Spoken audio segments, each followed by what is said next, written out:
hidden in the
In the valley of the King's River, an extraordinary medieval complex rises from centuries of history. Kells Priory, a monastery fortified like a castle, tells the story of a devotion and survival on Ireland's Norman frontier. Its walls, towers and rooms are a testament to faith, resilience and adaptation in a turbulent land. I'm here at Kells Priory in County Kilkenny, one of Ireland's largest and most fortified monastic sites. And throughout this episode, we'll uncover its history, its daily life, its architecture, and its turbulent years that shaped it.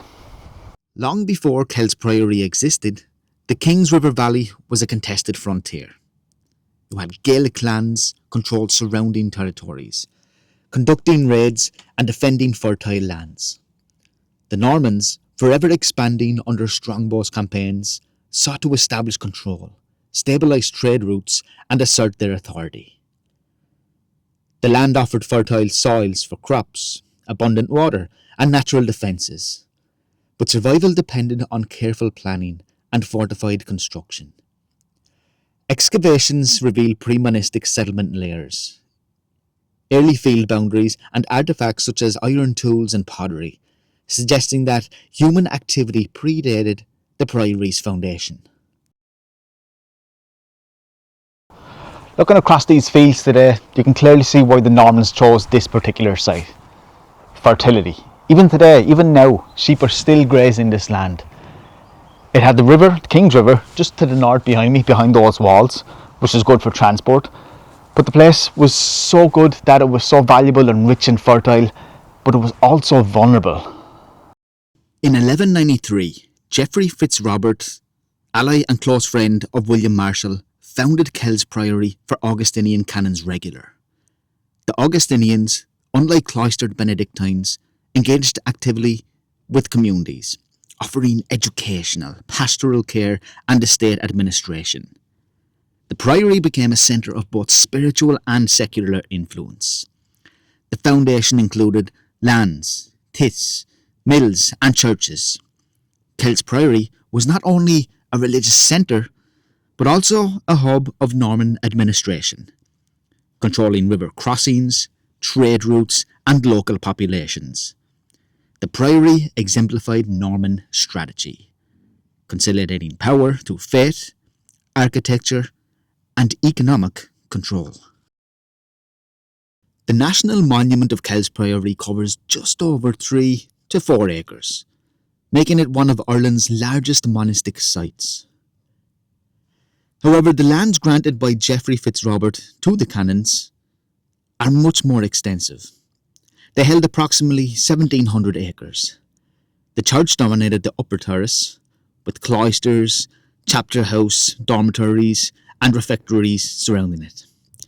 The lower terraces contained barns, workshops, granaries and mills, Every building had a specific role: spiritual, residential, economic, and defensive. Daily life of the monks were packed with work and prayer. The prayer usually consisted of 7 or 8 canonical hours, beginning with matins between midnight and approximately 2 a.m, depending on the season, followed by lauds at 5 a.m, prime, terce, sext, none, vespers, and compline, just before retiring for bed at 7 p.m. So you can imagine how busy it was for the monks, not just with prayers, but also managing the farmland, with the laymen tending livestock, milling grain, maintaining workshops, and so many other different things that we don't even know about yet either.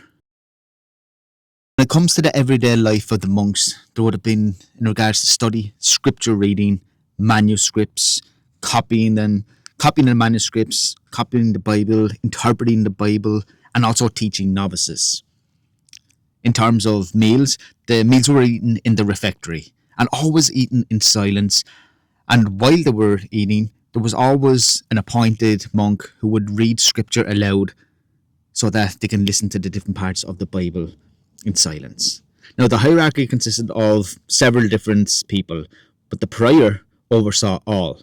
Then there were senior canons, supervised novices, lay brothers, and the lay brothers managed more or less all of the labour.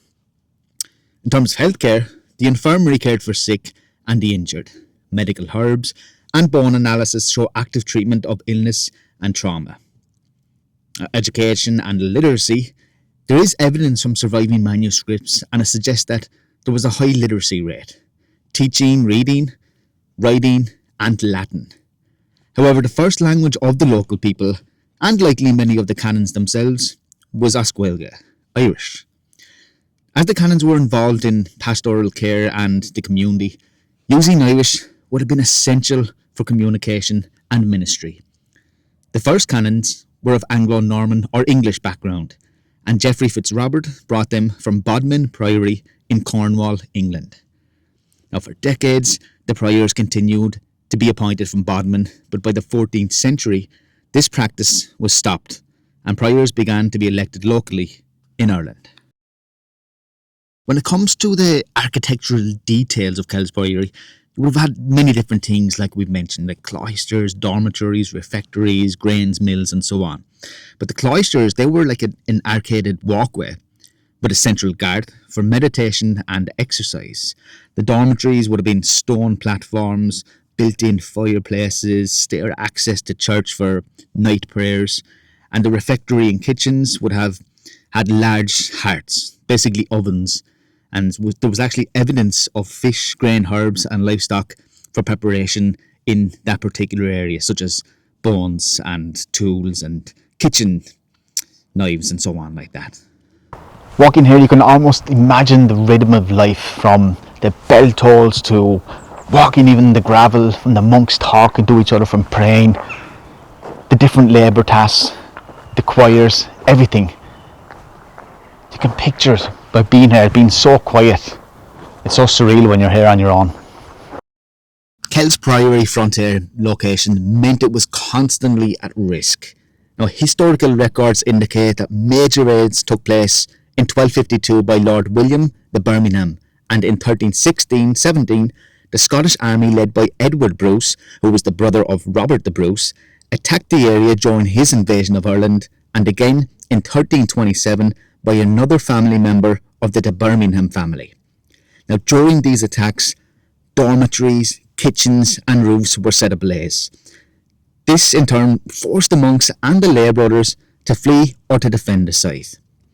Archaeological evidence corroborates these events. Charred beams reused in later construction, repaired vaults, and fire-blackened floor surfaces.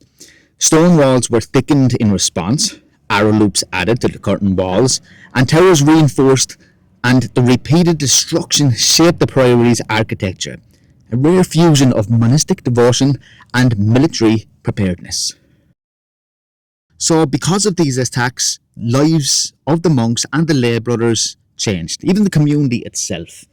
For example, you had the lay brothers who were responsible for the livestock, were now also in protection of the livestock and barricading the buildings, always adding new defensive structures and elements to the priory. Community drills may have been held in response. Archaeologists and historians think this. It would have been in response to, of course, the recurring raids, showing integration of defence into daily routines. Even sitting here, you can imagine the fear and the tension that was in the air from the people, and the different layers of history. Not just the different layers of history, but even physically the different layers of the walls that were added, taken down, parts that were destroyed in one of the first attacks, then recycled into the second and even the third attack as well. And there are still some areas around here that you can still see scorch marks and burn marks on the walls, and even some of the timbers that would have been here long gone now, but you could imagine. The priory eventually became one of Ireland's most fortified monastic sites. The curtain walls range roughly between 350 to 400 metres in length and over a metre thick, and in places up to 6 metres high, and enclose almost 3 to 4 acres. 7 towers dominate the perimeter, each uniquely designed for observation, defence and refuge. Now, just to cover a little bit on the towers, you had of the 7 towers, one of them was called Prior's or Philip of the Souls Tower in local lore. It would have consisted of a vaulted basement, private chambers, staircases, fireplaces, and it served as refuge for the prior and valuables. The South Tower, primarily southern defence, it had of course the arrow loops positioned for crossfire and the usual stuff integrated just like the first one, but not as big. Then towers 3 to 5 would have been locally known as Haggard Towers, and sometimes it would have been just even known as or one of the towers as well. This was usually the northwest corner, and this would have protected the livestock, so it would have had an eye on the livestock and the land as well. Northwest, looking over the river. It would have provided shelter as well for monks during the attacks. Now the southeast tower is usually facing the river, but on the other side, and it would have been an early warning and surveillance system. Then, of course, you had the North Tower, northern flank, overseeing upland approaches and potential garrison rooms there as well. Now, these towers would have had, of course, the staircases going up on the sides of them, the vaulted ground floors for structural strength. Some of them would have had the machicologians as well, and the arrow loops integrated in later construction phases as well, like we said, like the 14th, 15th century. Fireproofing as well, through the use of stone vaulting and reinforced walls added after repeated raids. So they were adapting with the times. And when you compare Kells Priory with other Irish monasteries, whether it was Augustinian or Cistercian, this monastery, I suppose, it exhibits this level of fortification, and comparisons with it with Jerpoint Abbey, not far from here, Tintern Abbey in Wexford, shows Kells' defensive adaptation is unique, and it was really blending monastic architecture with frontier military needs. When you walk through the cloisters, the refectory, the dormitories, and all these basically living and working areas in this place, you can really get a visual. It's not hard to imagine how life was here during the day and even during the night, from the silence when they were eating and the prayers going on and so on. But it's something when you come here and you just think about how life would have been here. You can really picture the monks ploughing the fields, eating, talking, about the latest news, what's happening locally, what had happened recently.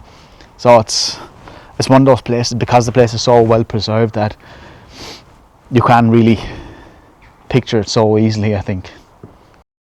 Kells Priory controlled extensive farmland, livestock and milling operations. Mills along the King's River processed grain for bread, not just for the Canons, but for the surrounding tenants.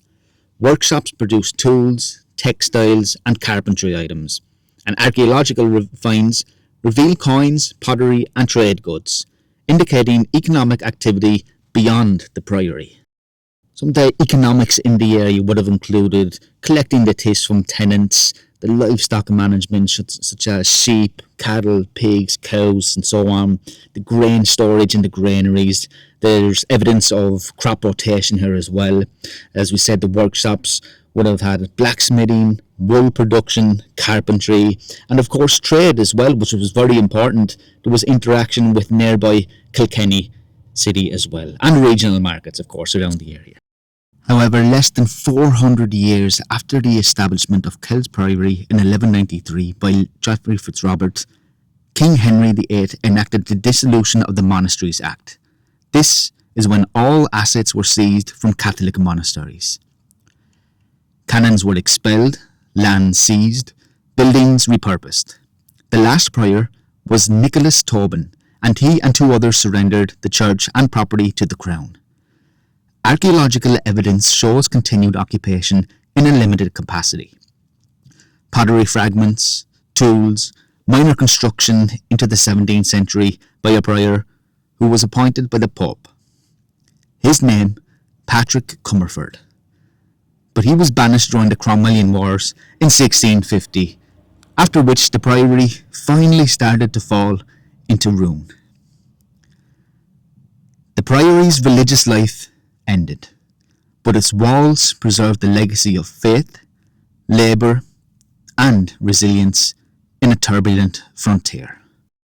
These ruins seem silent today, but they echo centuries of human endeavour, from devotion, friendship, community, spirituality, defence and exile. When you're walking through these ruins, it's impossible not to feel the weight of history here. You know, every stone, every tower, even the nave, the church itself, when you see even the graves marked here, the symbols marked into the walls, the carvings, the mould work in the windows, you just can picture again the daily life here, you know, that this place once was a powerhouse in this area, and now it's so silent that it has this eerie feeling to it. But this would have been kind of the main point, the main area of Kells itself, where life thrived, community thrived, everything. And now it's like a little ghost town. It's insane. Thanks very much for watching the episode, and if you like this, why not give it a like and subscribe to the show if you haven't already. And I'd also appreciate it if you could hype the episode. That way it pushes me on the algorithm and I can reach more people. If you want the extended version of this episode, why not head over to Patreon, where you can join as a free member and look at the different perks you can get there, behind the scenes footage, vote on what the next episode is, and lots more as well. But other than that, thanks very much and see you in the next episode.